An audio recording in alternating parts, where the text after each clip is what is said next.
The twin sons of Velronis cast long shadows across the scrapyard as Jareth wiped grease from his weathered hands. 50 years he'd been here. 50 years since humanity's great exodus scattered them across 1,000 worlds. Most humans had moved on, seeking fortune in the core systems. But Jareth remained among the rust and wreckage of 100 alien civilizations. His workshop stood at the edge of the yard, a patchwork structure built from salvaged hull plating and reinforced with human ingenuity. The aliens who occasionally passed through called it primitive. Jareth called it home. Today had been like any other, sorting through decomposing starship parts, cataloging what could be saved, melting down what couldn't. The Velroni considered this work beneath them. The insectoid creche found it confusing. Only humans, they said, would see value in broken things. Jareth was closing up for the evening when the sky roared.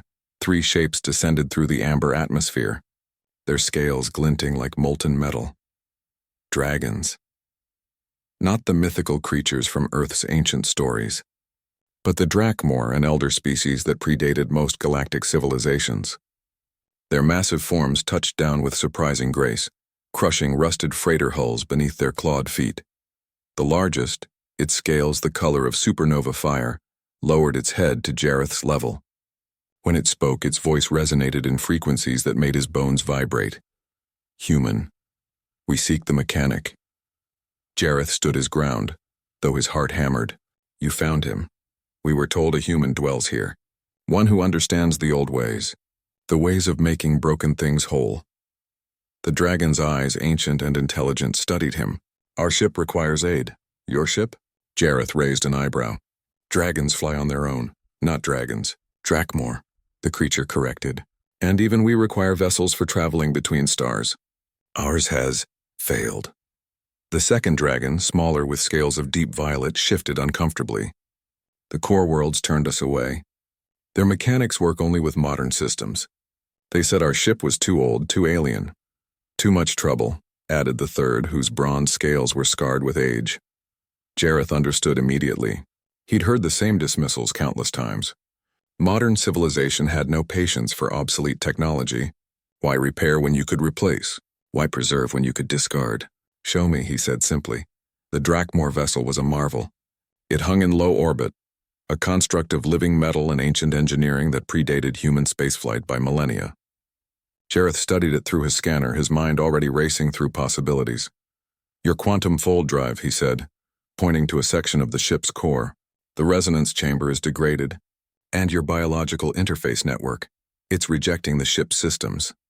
The fire-scaled dragon, who introduced herself as Akira, matriarch of her flight, nodded gravely. We have flown this ship for 3,000 years. It was built by our ancestors when the galaxy was young, but age takes all things eventually. Not if you maintain them properly, Jareth muttered, already planning his approach. I'll need access to your engineering bay, and some of those crystalline matrices from Sector 7 of my yard. You believe you can repair it? Akira's voice held something Jareth recognized, hope, carefully guarded. I don't believe. I know. He met her ancient gaze with his own. You know why? Because humans don't give up on things just because they're old or difficult. We fix what's broken. We preserve what others discard. It's what we do. For 3 weeks, Jareth worked. The other dragons, Velmor and Karis, assisted where they could, learning as they went. Akira watched, fascinated by the human's approach. You speak to the ship, she observed one day as Jareth calibrated the resonance chamber. Everything has a voice if you listen, Jareth replied, his hands moving with practiced precision. Your ancestors knew that when they built this. They didn't just engineer a ship, they grew a partner. The modern worlds forgot that. They build disposable things, dead things. He pulled himself from the maintenance shaft, his face streaked with luminescent coolant. But humans remember. We come from a world where we had to make everything last, where we learned to coax life from dying engines and hope from broken dreams. Akira's expression, alien as it was, held unmistakable respect. On the 23rd day, the ship sang. Its systems harmonized in a resonance that hadn't been heard in centuries. The quantum fold drive pulsed with renewed vigor. The biological networks recognized their vessel once more and embraced it. Jareth descended from the ship, exhausted but satisfied.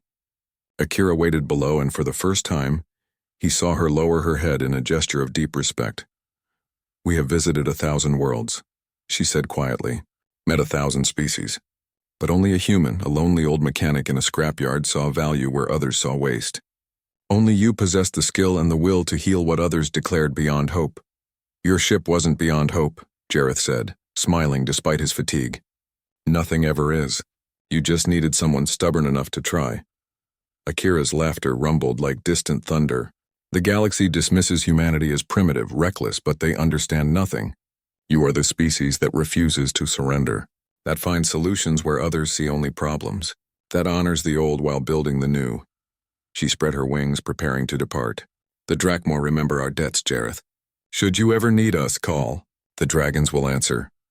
As the 3 Drakmor lifted into the sky, their restored ship descending to collect them, Jareth watched with quiet pride. Around him, the scrapyard stretched endlessly, a graveyard of discarded dreams and forgotten technology. But to him, it had always been something else, a garden of possibilities, waiting for someone patient enough to cultivate them. He turned back to his workshop, where a dozen new projects awaited.